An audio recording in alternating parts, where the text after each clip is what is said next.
Hello guys, for today's video gagawa po tayo ng ah, paraan upang tayo magkaroon ng ah, supply sa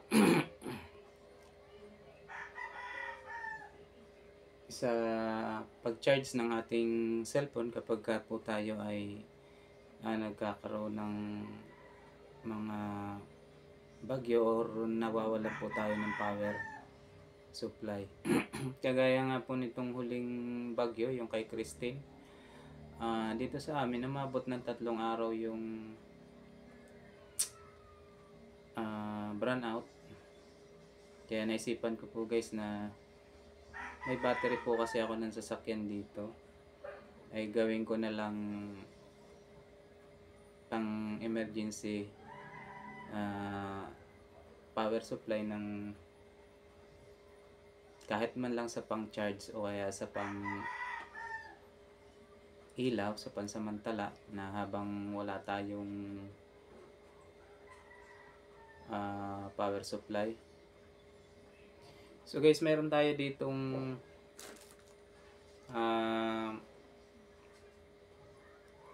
cigarette lighter na binili at saka itong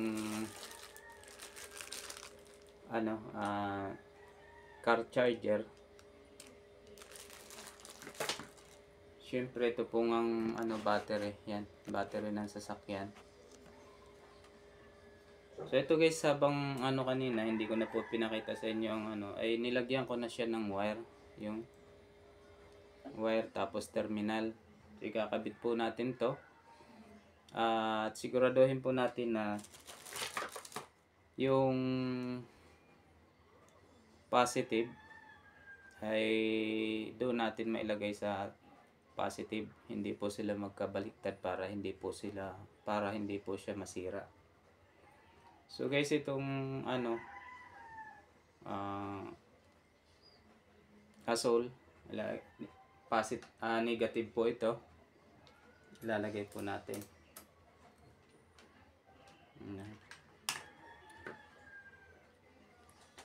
Kakabit po natin to at siguraduhin po natin mahigpit ang pagkakakabit.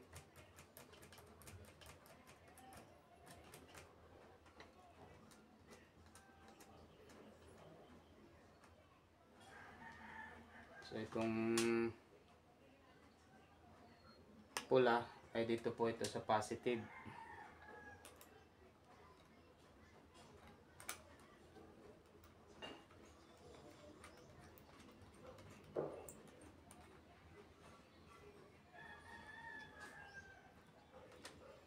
Yan guys, hihigpitan ko na po itong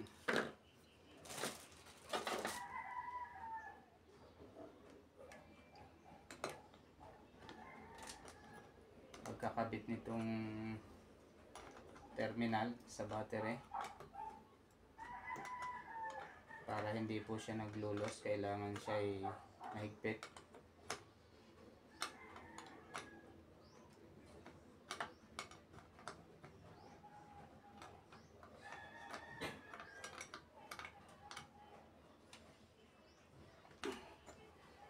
Yan, ikabit na natin guys ang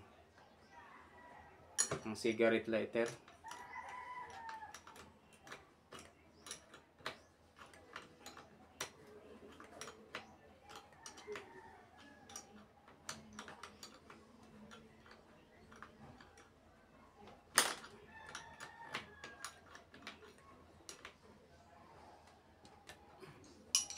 Yan, mahigpit na guys, hindi na siya nagalaw.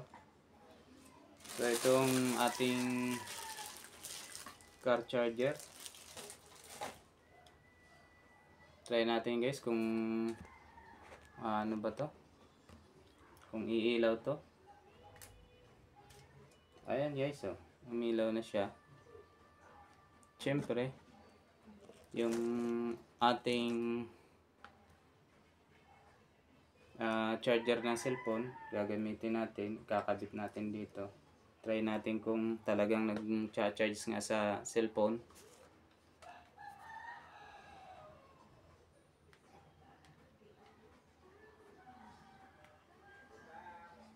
Ayan guys, gumana na siya. So guys, maraming salamat po. Yan lang po ang aking ibabahagi sa inyo. Maraming salamat sa panonood ninyo. Meron na po tayong magagamit na charger ngayon sa cellphone kapag nawawala ng power. Maraming salamat po.